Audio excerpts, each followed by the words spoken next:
Okay, Okay. Yeah. great. Thanks, guys, for getting on this session of the Gradient Boost podcast. So we have our Akinloye, one of our students here, and we have Tayo, who is from Sparkle. Tayo, you want to start us off with an intro? Okay. Well, my name is Tayo Kolade. I'm the lead data analyst at Sparkle.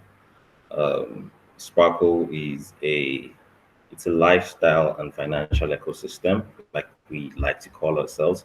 What the traditional fintech person would probably call a digital bank. But we look at ourselves more outside of just the confines of banking, and we see ourselves as a company that tries to help you make sense of your financial lifestyle and make your financial ecosystem a more customized and beautiful one by providing services that are tailored to you um, as a customer, as against just generic services to anybody who is signing up on the platform. Okay, I like that you explained what lifestyle finance was. I never heard of that term before, but when you explained it, it made perfect sense. Okay. From what I've seen, Sparkle is really good for actually managing. I can see you can do split payments with people. You Yeah. can actually do savings. So like the actual real life stuff around managing your money, the day to day things that you don't see with other banks. So that's really cool. Yeah. Yeah, so I mean, like part of that involves. So basically, there's the general things that you normally do with your bank, including savings and so on. But Hmm. we're also trying to come up with a few more dynamic items like split payments, like you mentioned. Sharing bills with friends on certain, let's say, trips or events that you go for. Also, we have things like payment link, where you don't necessarily need to have someone's bank account details. It Hmm. basically simplifies the method of sending money, basically. And sometimes surprising people, like you want to send money to someone, and then you don't necessarily want to ask for their account numbers, and then you can just send them a payment link that they click on, and then you request for the account number, and they get the money transferred to them. Um, Also, I mean, along the line, we'll be coming up with a lot more because I mean we're just 2 months into launch, Mm, okay. but we have quite a lot of things planned out for deployment. So it basically just speaks to you as a person. Track your finances, categorize your spending, help you know where what areas and which is basically done automatically as much as possible based on like preferences in your payments. Hmm.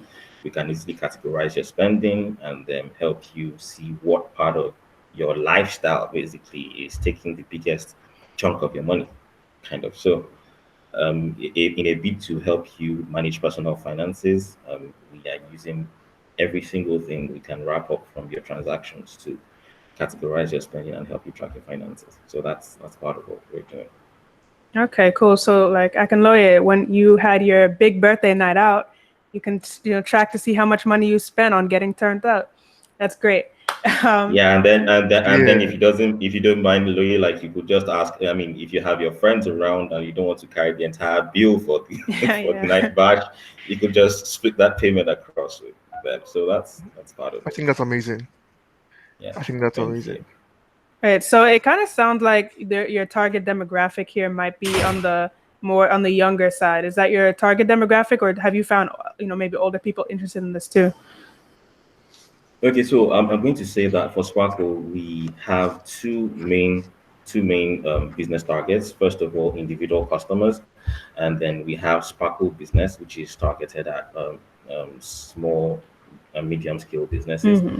And because one of the things we've noticed is, as much as a lot of people claim financial inclusion, which is like a buzzword for Hmm. most fintech platforms. There's a lot of financial inclusion targeted at individuals, but there's not so much targeted at small businesses, which are like the main drivers of the economy, if you look at it very Hmm. clearly.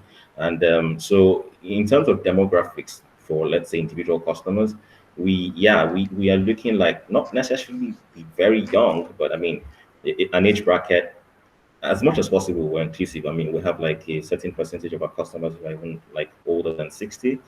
But the bulk of our customers, of course, stand between like 15 to 45 age range. Mm-hmm. But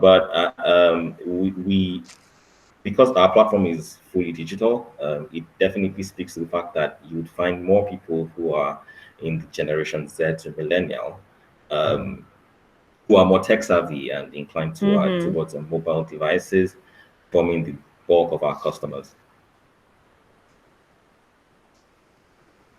All right. Okay. So before we go, or before I ask you about your journey into like data science and everything, like how this data you're giving us right now, you're telling us about the Yeah. demographics. Was it data science?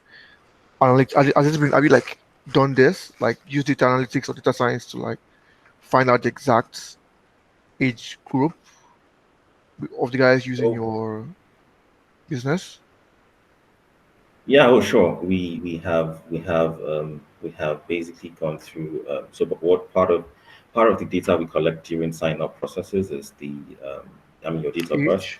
which yeah, so which basically tracks the age over time, and then with that we've been able to segment our customers into age groups particularly, which helps us to know. So I mean also that goes a long way in helping us. So one of the things Sparkle is about is we are very, very keen about data. Um, we are very keen about making data-driven decisions. So we're also keen on using because at the end of the day, if we're so particular about customizing I mean, providing customized services to you based on you as an individual, it means we need to know as much as possible as we can about you. And part of that is also knowing your age. And I mean, for certain ages, it's easier to target certain products, or it's easier to push certain products or services from Sparkle to people in certain age ranges. So yeah, it's part of looking at the data we have and analyzing that data properly to come up with these age pins, as I'll call them. So yeah, it's been we've done that not just with random guessing, but I mean with a very heavy focus on data that we're collecting. All right. That sounds great. Okay. So a question in regards to Sparkle. So you said Sparkle offers services mainly to like small and growing businesses. Yeah. Yeah. So you know how with PayPal, I'm not sure if I can compare PayPal to Sparkle because I feel like you guys offer a lot more services than PayPal does. But then with the payment thing that you suggested that you mentioned earlier, rather, do you guys give opportunities to send out invoices to like customers, like for the small and growing up businesses, or definitely that you give options for them to be able to send out invoices to clients or invoices to customers and things like that? Okay, so while Sparkle Business has not fully launched yet, it's because we have like a roadmap for our rollout basically, and we're hoping to launch Sparkle Business before the end of the year. We have started out with Sparkle Individual, we have Sparkle Business, and then there's going to be Sparkle Kids even Oh, that's in the cool. roadmap. Yeah, so a product targeted at kids, and but for Sparkle Business, part of what we are looking at is so it's not just you as a business getting a bank account to save your money. It's about you as a business getting access to a lot more services that support your business. Part of what we're trying to do is even tax computation for businesses. Yeah, so like you said, yes, it's part of what the services we plan to offer. And there's something we joke around in Sparkle where we say Sparkle as a service, which is a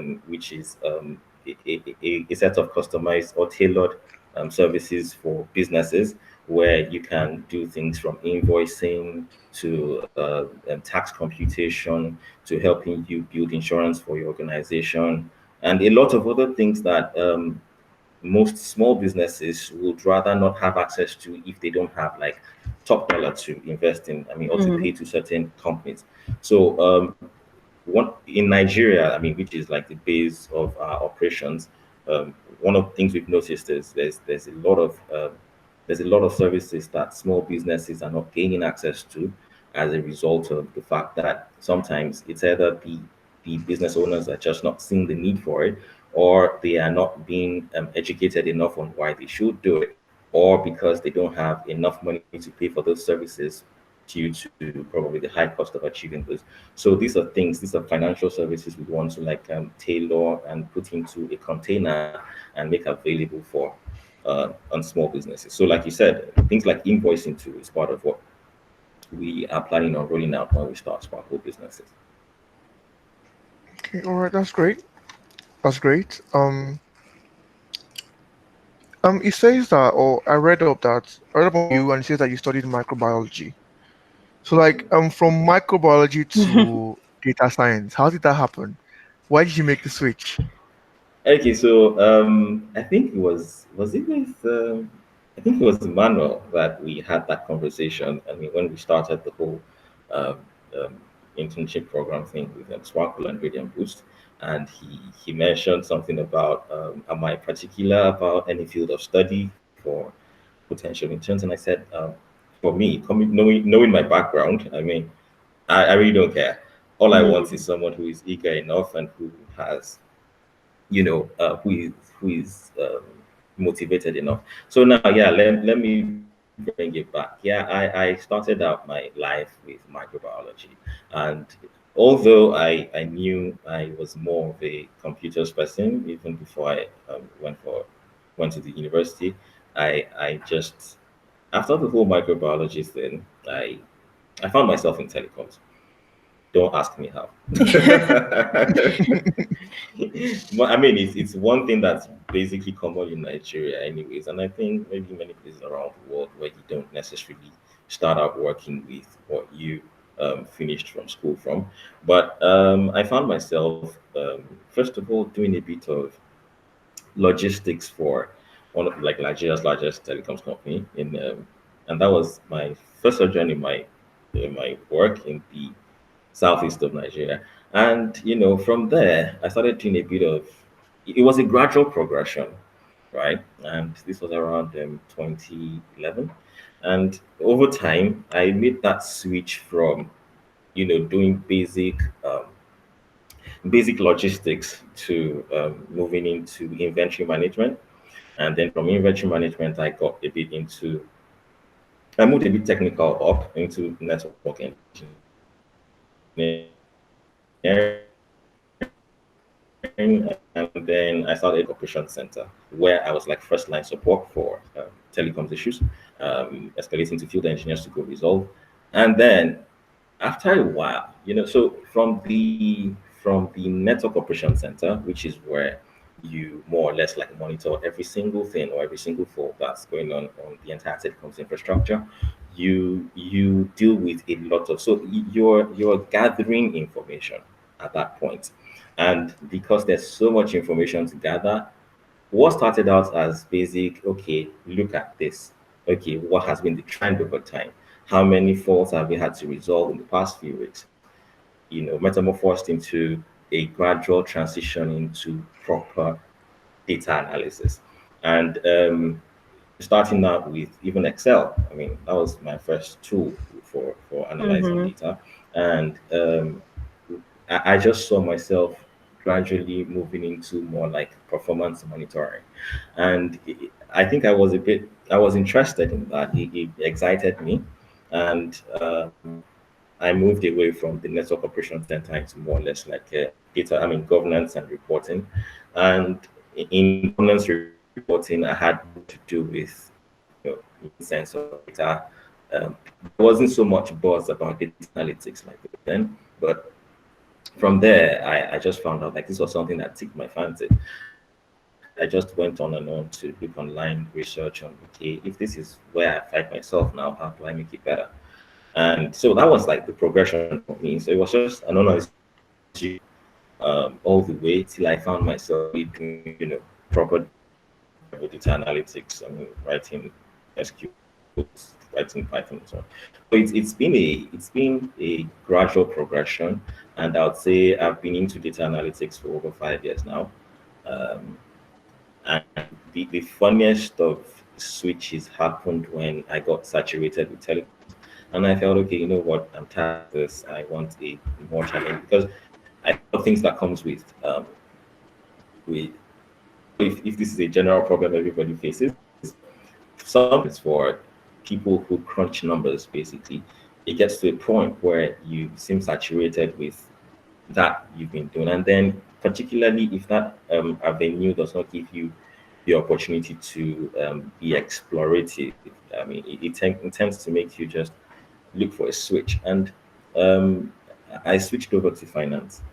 At the point, I was looking for either finance or FMCG, somewhere where I could make better use of data to drive informed decisions. And here I am in Sparkle. So I'll just say it's been a it started out as more or less after microbiology. I had a bit of interest in computers, and that did not necessarily translate into directly going into analytics, but it was more or less like a progression of issues that saw me focusing on the side of computing, which was analytics. And here I am. I hope I answered that question relatively well. Yes, You yes. definitely answered the question. But Yeah, you did. You Okay, did. You okay, really did. okay.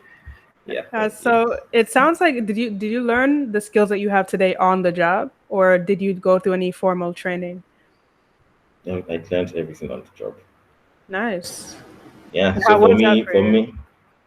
for me, I did not, I didn't go through any formal trainings. I basically, it was a combination of, this is where I have found myself, and how do I get better at what I'm doing? How do I bring more value to the table?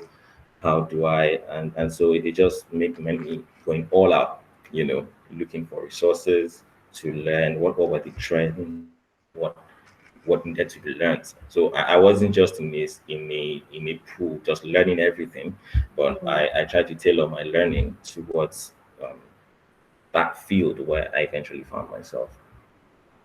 Okay, So we love basically, I've been self-taught basically. yeah, we love hearing from self-taught data analysts, data scientists. Like that's what we're trying Yeah. to empower.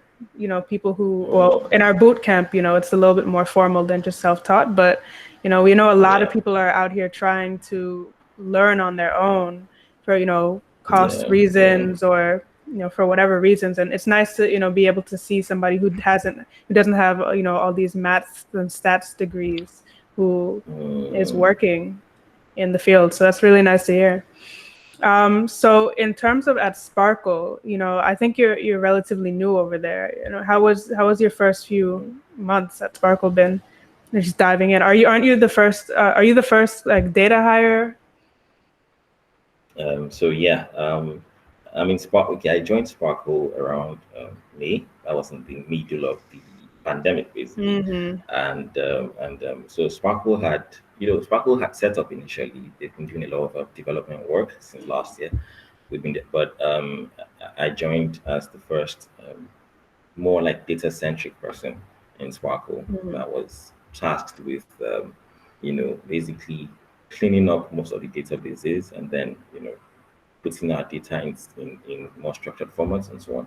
So yeah, I would say Sparkle has been a very, very wonderful place to work. So and then let me put this out too. Like, this is my first experience with a startup. I've been more involved with large organizations where everything's like hierarchically structured and so on. But being my first experience with a startup, I think it was a bit refreshing, and it's been a very wonderful journey. I'm going to be very, very honest about that.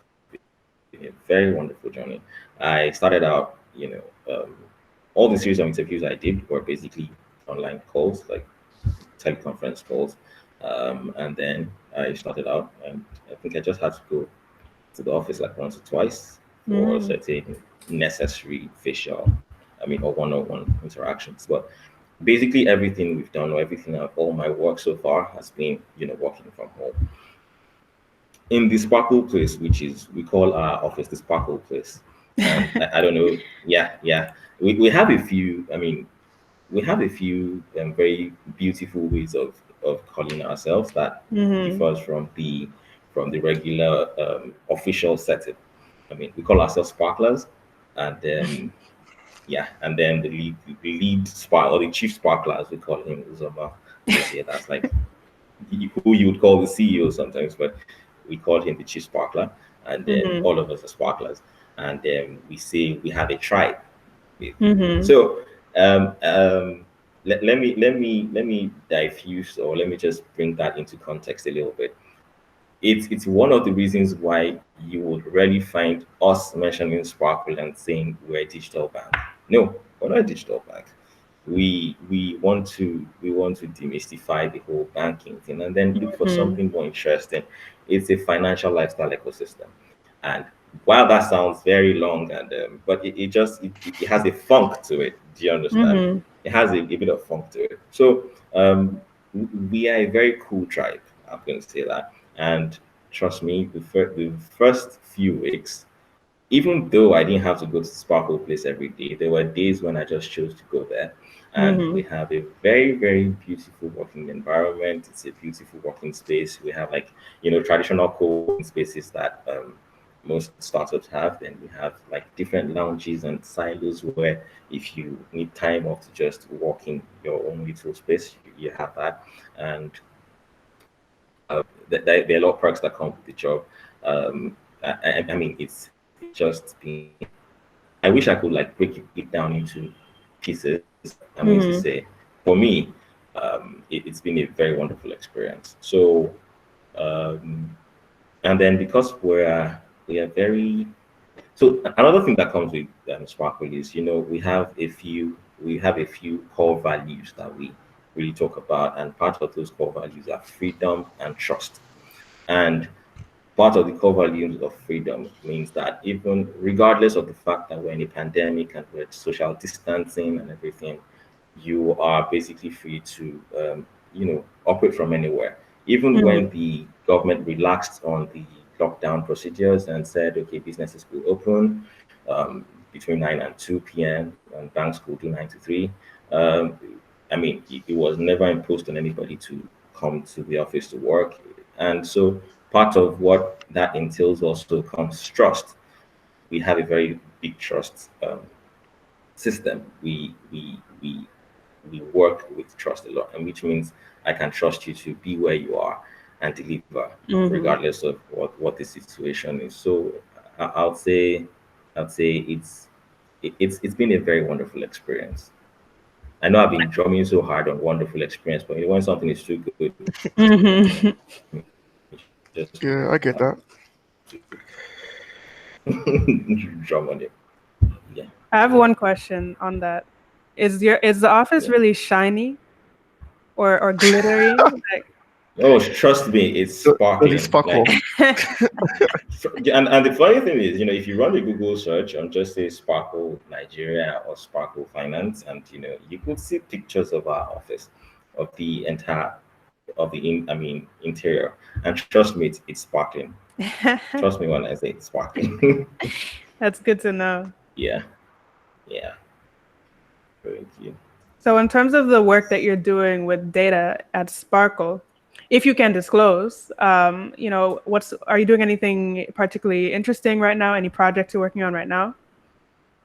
Okay, well, so I would say we have a number of projects lined out, and I guess, well, I might not really be able to disclose much, but in the very few ones I would probably talk about, uh, of course, number one is something that sounds like very basic, but and which most organizations don't start thinking about until they hit a certain threshold of data.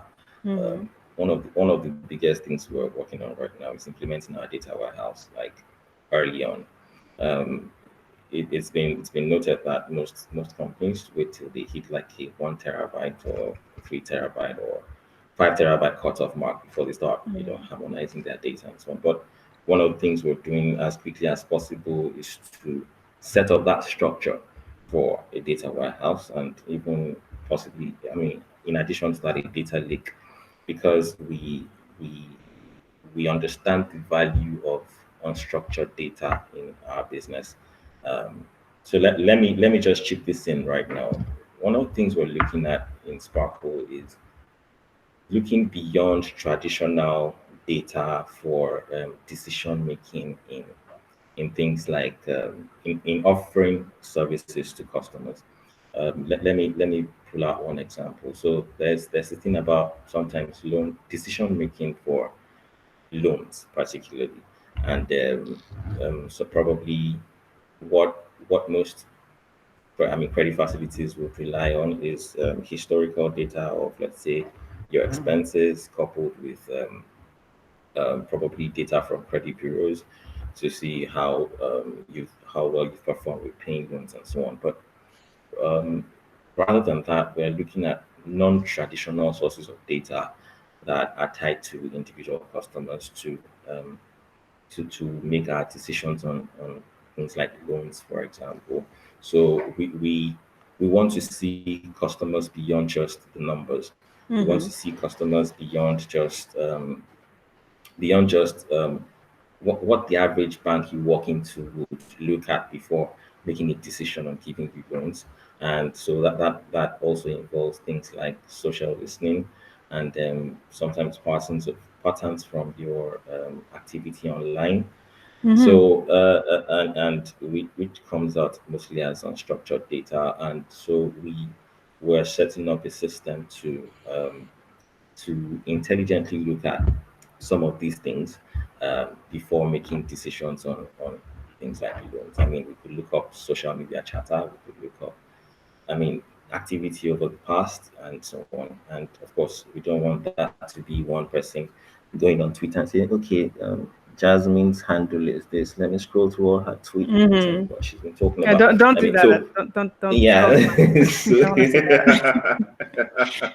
so I mean, but basically, that's one of, so like I said, um, setting up a data warehouse to first of all properly structure all the data sources, because we have quite a lot of data sources or data repositories, and then Mm-hmm. setting up a data warehouse to ensure that all that data content is clean as much as possible, and then setting, I mean, creating a, I'll call it an assessment or a risk assessment system is one of the projects we're currently working on right now. Um, there are a few other things that I wish I could talk about, but I really can't disclose now. It's okay. We Uh, understand. Keeps the yeah, suspense. One question yeah. on that. So, when you're saying that you have to use social media, well, that's one aspect of what you're looking at to assess credit worthiness. As you, the person who has to build that out, how much of your job is completely on you, and how much of it, requires you having context of the business, context of, how loans work? So for somebody coming in, are they expected to know everything about, the finance ecosystem, or is that, a matter of knowing how to talk to your fellow sparklers about that? Okay, so let me use myself as a primary example now. I came into Sparkle right out of telecoms, Mm-hmm. into finance, and one of the things that I think I enjoy about working with Sparkle is that you we operate a relatively flat structure, which means there's a huge cross flow of information. That's number one. Number two is that for you are allowed to trainings. You could come up with recommendations for trainings that you feel could improve your job. So now let me now turn this back directly to your question. While a lot of that is probably hinged on and myself as the analyst building up these systems. There's a lot of collaboration also that goes into that with the finance team, and as well as the backend developers. So it's more like, yeah, I have gathered finance industry domain knowledge over time in the very few months I have worked with Sparkle. I have done a bit of, and I think which is one thing I'm going to also, if it's a bit of advice I can actually spit out along the line to Mm-hmm. potential data analysis. It's one thing I'm going to say is um, it's about understanding the fact that basically, which is a bit of a digress from your question, but I'm just going to chip this in and then go Mm-hmm. back to your question. Um, is that wherever you find yourself, beyond the numbers, gaining knowledge of the industry, or the which I usually call domain knowledge, is one very key thing, because it helps you in whatever projects or um, implementations you'll be doing along the line. But of course, because you can't definitely know everything from just a few glances at resources online, there obviously is going to be a lot of collaboration with people who are already who are in that system, or who are domain experts in that field.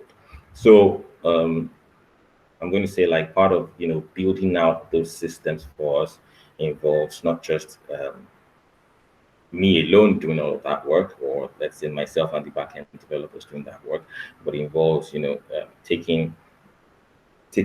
also putting or bringing basic regular credit analysts into the system, Mm-hmm. and so we all of us like brainstorm on ideas and then come up with building these things.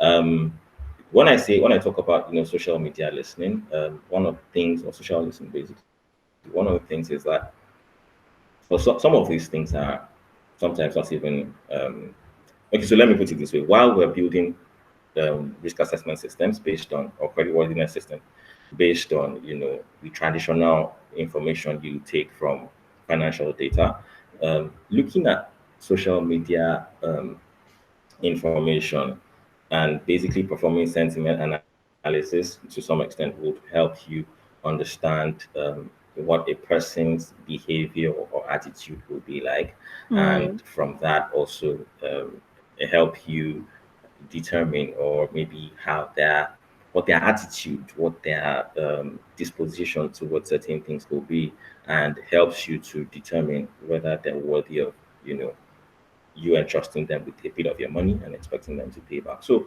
I would say overall, we are working in a team basically, and it's not just about me; it's about the entire Sparkle system, and everybody contributing a bit of their domain knowledge into building these systems. Okay.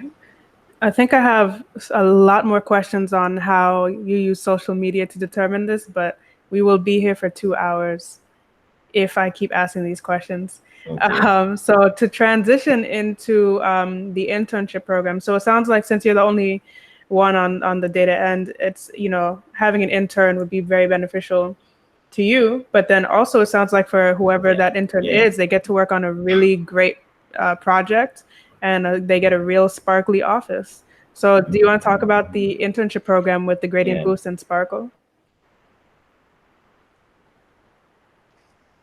Okay, yeah. So I remember that when we started out this conversation, it was a bit of okay, yeah.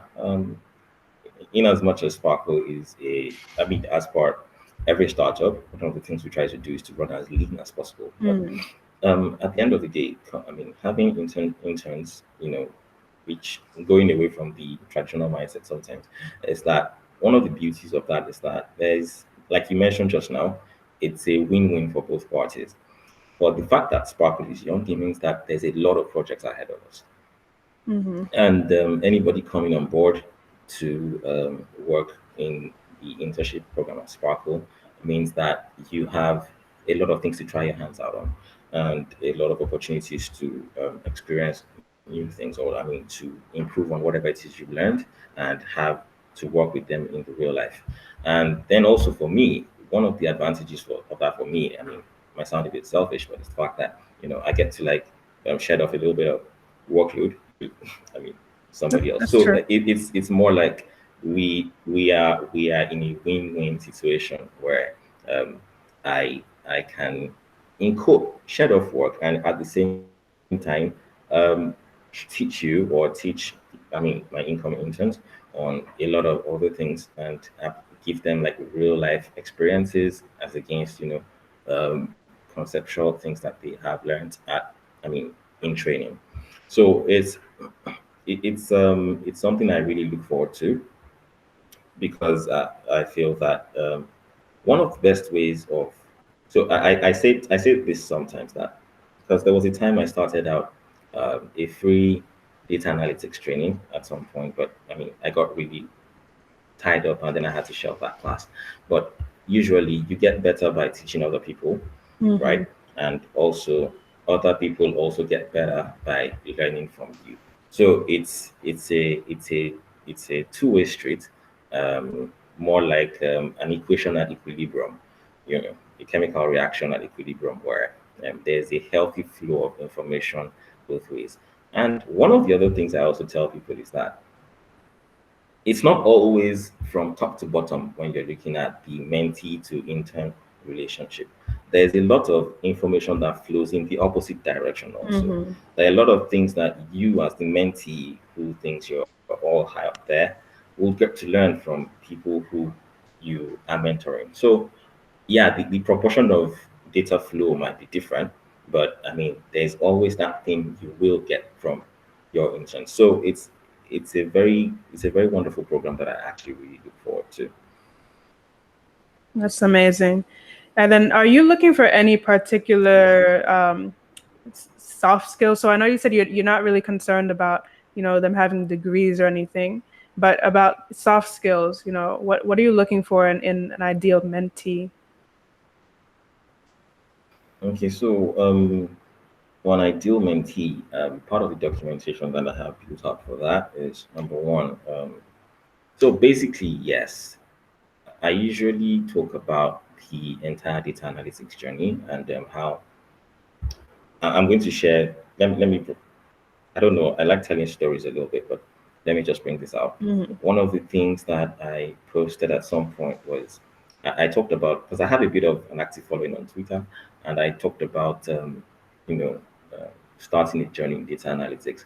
And one of the things I mentioned was in order of that progression, starting from Excel or any basic spreadsheet tool, moving into learning relational database management concepts, as well as query languages like SQL, and then moving on to learning data visualization tools like Power BI, Tableau, and Co. Mm-hmm. And then from then on, moving to programming languages that speak to data, basically Python, R. I think there's a lot more popularity for Python these days than R. So and then and so on and so forth. So if I'm going to talk about like soft skills, basically, there's that data visualization is like very key for me, right? That's number one. Number two is Python programming language. So I know there's that, in terms of building machine learning models and so on, or even doing analytics, there's the and forget, yeah, let's also put the fact that yeah, there are auto MLs and so on that we could use, but in terms of knowing how to speak to the computer, like Python for me is a better choice over R. In Mm-hmm. fact, out of all the programming languages that that will be talked about for a data analyst, like Python is one very key one for me. SQL, of course, and then understanding relational databases is very key. Um, one thing I have noticed from some of the kind of training programs is that I feel that there's this jump, or there's a jump, a ship jump, where people don't necessarily understand, because at the end of the day, for most of the data being collected now, um, in as much as there are no SQL databases out there, there's a lot of unstructured data out there that's being stored. the Mm-hmm. the primary the primary data source or data repository for most organizations or most people, where regardless of whatever analytics you're doing, you're still going to be connecting to that, is the relational database. And having a very good understanding of relational database is like one very key thing for me. So understanding RDBMSs, SQL, Python, data visualization, yeah, math and statistics. Not, you don't have to be all into math and stats, but just knowing a bit of what algorithms do what, basic. I mean, things as basic as that. Um, and then on the other hand, so an eagerness to learn. That's one very key thing. Mm-hmm. And then an analytic mind, an open mind, a curious mind that asks questions. Because at the end of the day, primarily look beyond the fancy projects and the big thing like doing big jobs and creating uh, groundbreaking applications and so on. One of the very key things is a curious mind that looks at data, that looks at information in outside of the box ways. So while I have talked about basic basic skills and technologies, one thing that's very key for me is an open mind, a curious mind that asks questions and is willing to challenge and look outside of the box. That's a very key thing for me. Nice. Akinloye, how do you feel about all that? Well, as a learner or a participant in Korean Blue School, and as someone that's looking forward to becoming an intern at Sparkle, I'll say that's great. Yeah. I'll say the Gradient Boost has actually given us a head start already with projects on data visualization and on Python and R and all those. So yeah, I can say that we are ready for whatever Oh, work. Yeah, we're ready. yeah, So yeah. yeah. Um, yeah, if I could ask like a question, like when you work daily, what's your favorite tool? Like now, you said Python and R, you said Python is your favorite, yeah. So for data visualization, what's your favorite? Is it what do you use the most? Okay, so for data visualization, Yeah, um, so I'll say first of all, Sparkle has like a strategic partnership with Microsoft. So most of our infrastructure runs on will be Microsoft. So Microsoft. Yeah. Microsoft Power BI is like our visualization tool. That's like our prime visualization tool. Okay. Okay. Thank you. Thank you. Thank you. Yeah. Okay. Let me ask another question, cause let me just ask questions. Yeah. Okay. Okay. So a day in your life, like how do you start off your day? Okay. So you get to work and you have like a project to do, or when you get projects, how do you start off your projects? Like, what do you battle first? Do you? I know, like, I feel like clean data should be first. Yeah. So I'm assuming you clean data first, or like, how do you start off your projects? How do you get into work? Okay, so let me say, so for every project Sparkle embarks on, we go through a series of I'll say first of all documentation. So the Okay. first thing is the business requirement documentation, quite all right. And then from there we go into the data requirement documentation. So for usually the business requirement documentation comes from business or management or whatever it is Okay. that needs to be done. The DRD, basically data requirement documentation, that's part of basically my field. And so in that data requirement documentation is where we specify and then we list out, every single data concept or that's required for this to be done.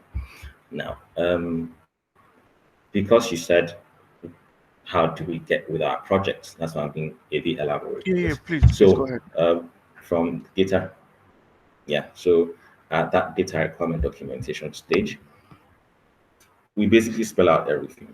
We look at, and from the analyst's point of view, or the data. Don't let me just use what analyst. From the data person's point of view, we as look at like, okay, for this project or for this requirement, what data do we need?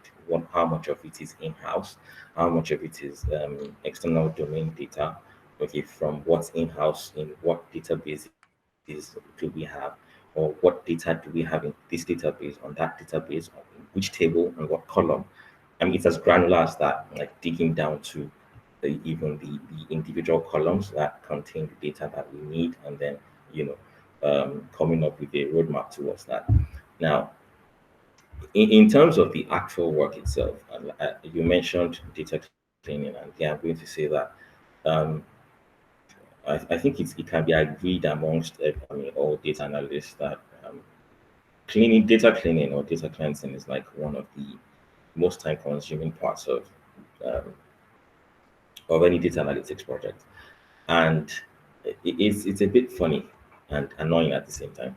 So one of the things we've been trying to do at Sparkle is to really enforce our data governance framework as much as possible, because this goes a long way in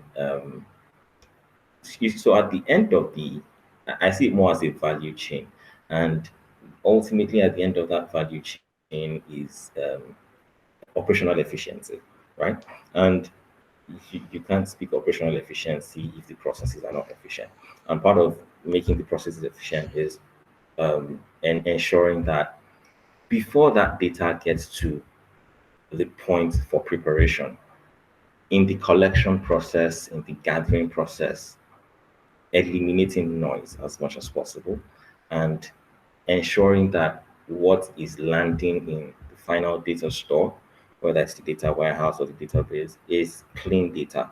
Now, yeah, clean data is also relative. So, in as much as you're gunning for clean data, it's it, it's also putting at the back of your mind that at the end of the day, you might not necessarily get 100% clean data, but at the point of analytics and project building, you have reduced the amount of work that will be done on data cleansing, right? So, and data preparation. So, it's more or less like an intertwined set of systems. But so, yeah,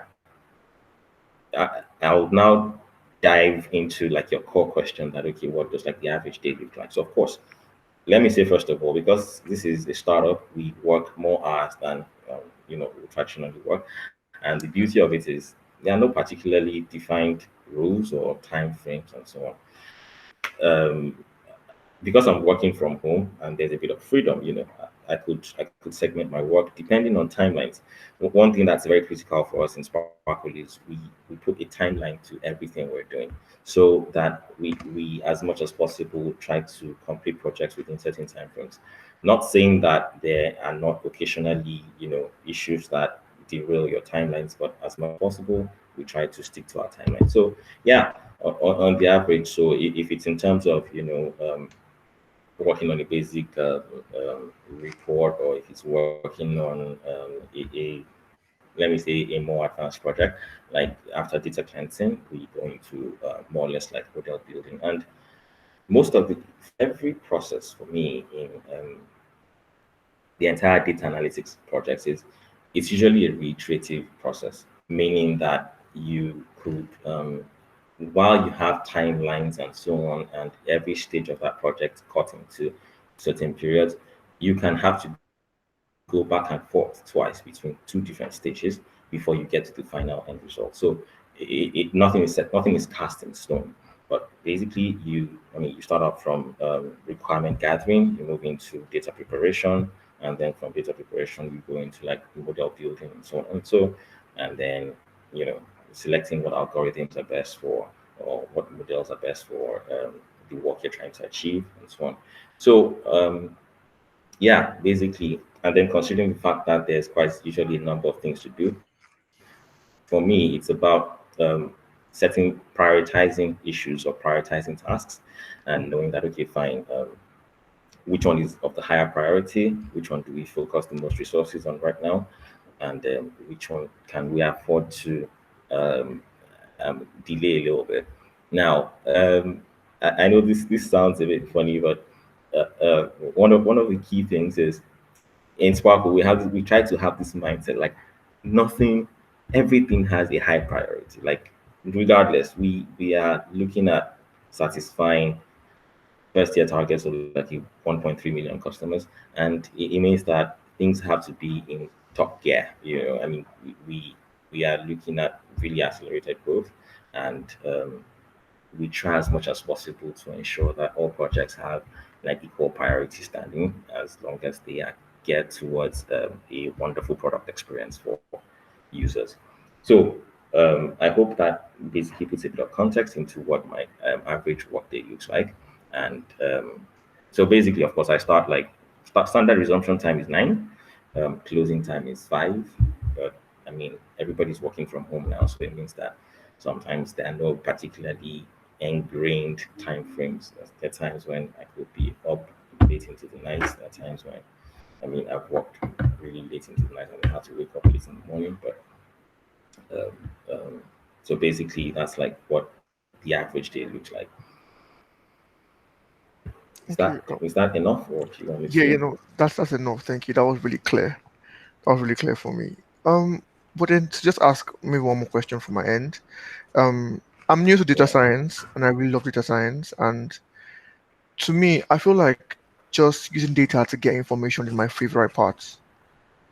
I like the fact that I could use my Python to write up code and like get some, like maybe like arrange things in Python or with Python, and I use Yeah. Excel to like show it off and everything. Like I love that. So like, what would you say is your favorite part of data science as a whole? Not particularly the work you're doing now. Oh, like as a whole, what would you say in your 5 years of experience in data science? What's been your favorite part, or what do you like the most about data science? So that question is I can't give you one particular, but I'm going to give you two. All right. First of all thing is you know when you I know we've not mined gold before. I never mined gold before, but I'm trying to see the mind of a miner who is digging through dirt, and then he strikes, gold. You see, that point is one very big thing for me. Looking through a heap of data and then being able to, like a detective who is doing some level of Yeah. investigation. And the funny thing is for data analytics or data science, sometimes you don't, there are sometimes when you don't really have any particular thing you're looking for, right? But it's just like having this haystack and then just trying to look for whatever beautiful thing can come out of it, right? Um, Yes. I would say that insight generation like is one very beautiful thing for me, and the thrill that comes with having to search through things and then it's exciting for me. It's like I'm doing some form of investigative or detective kind of work, and I think that's like one key thing for me. Um, the second most beautiful thing for me is presentation. I am very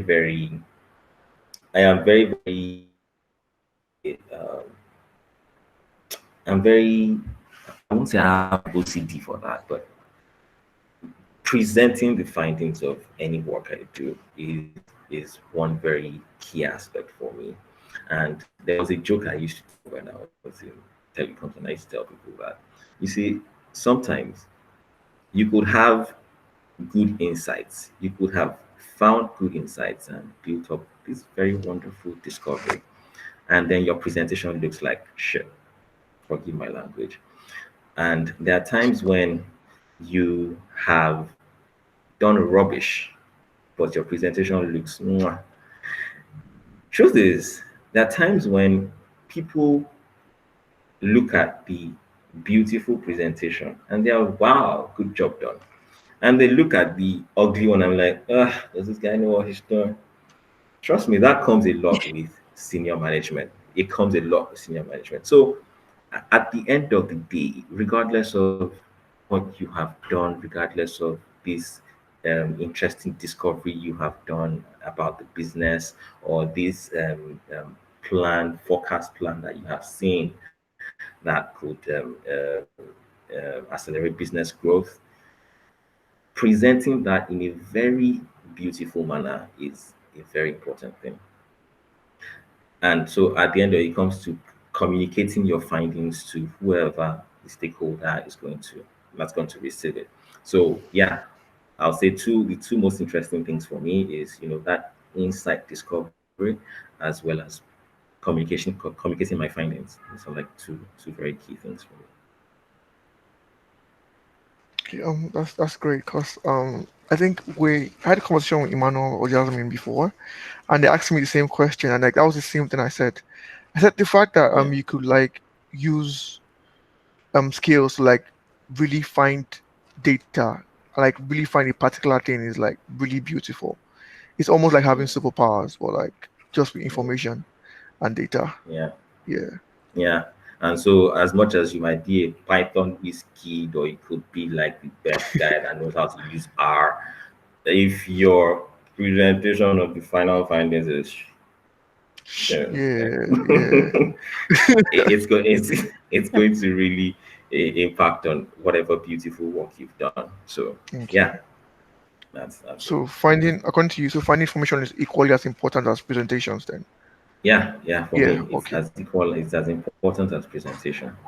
Because sometimes one of the things I think I've noticed with people is sometimes they found out this beautiful piece of information, but communicating it in an effective way. Because I say one thing that, and this comes from my experience in presenting reports to like C level and so on.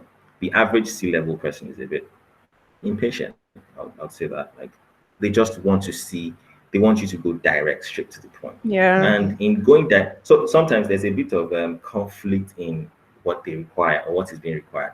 Someone wants you to go straight to the point, but as well as give you as much information about the point you're trying to hit, right? So trying to put that in being able to put all of that in put cram as much information in a direct, straight to the point platform is one very key thing, and that's like the key to communicating your findings. So yeah, it That's is. some great advice. Our students are doing presentations, and they're also going to be working on some bigger projects with some companies, and they're going to have Yeah. to be able to communicate and get to the point. And I know some of these people, yeah, they don't want to hear about all that hard work you did. They don't want to hear it. Exactly. They Yeah, just want to see the results. Like, okay, this is okay. So what are you trying to tell me? Like, okay, exactly. yeah. So, Yeah. so that's it. All right, just to close out, what's one piece of advice you want to give to somebody who is maybe they've taken a Coursera course or maybe they're just thinking about data science? What's one piece of advice that you want to give to anybody looking to get into the data space? Okay. So I think I still had a conversation around this with a friend yesterday, like a junior friend. She's just starting out in analytics, and she had this kind of she felt saturated because she just felt like she wasn't delivering value. And one thing I think I would like to say is that sometimes the beginning might look muddled up, as well as the fact that sometimes you have a lot of people just jumping into analytics because it seems like it's the buzzword. Data science is like a buzzword. It's the according to the Harvard Business Review, it's the sexiest job of the 21st century. Blah blah blah, and then everybody just wants to start up a career in data science. But so one piece of advice I'm going to give is that the future of work is changing. That landscape of work is definitely changing. And at the heart of the changing landscape of the future of work is automation. Yeah, this is when the fourth industrial revolution, and while the previous industrial revolutions had to do with like basically machine and mechanical equipment, we are in the age of the IT revolution. So the truth is, the landscape is wide. There are a lot of opportunities that will get to present themselves. I always tell people that okay, fine, it's more or less like looking at it from like a large conduit, right? Starting from data at one end to basically artificial intelligence at the far end, and along the line, comes the storage, the processing, the analytics, as well as automation. So if we are to critically assess things, the truth of the matter is that as time goes on, there will be more and more tasks that are being done today by humans being automated and carried out by machines. And at the core of that is artificial intelligence and machine learning. And the basic fuel for machine learning basically is the data that feeds those systems. So if for everyone going into data analytics or data science today, my piece of advice is do not give up easily, because sometimes it looks as though there's a bit of saturation, but trust me, there is no saturation in sight.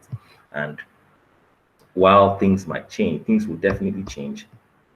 Gearing yourself up for while you might start out with just basic data analytics, descriptive analytics, one of the very key things is to look into a career in proper machine learning or artificial intelligence, and knowing fully well how to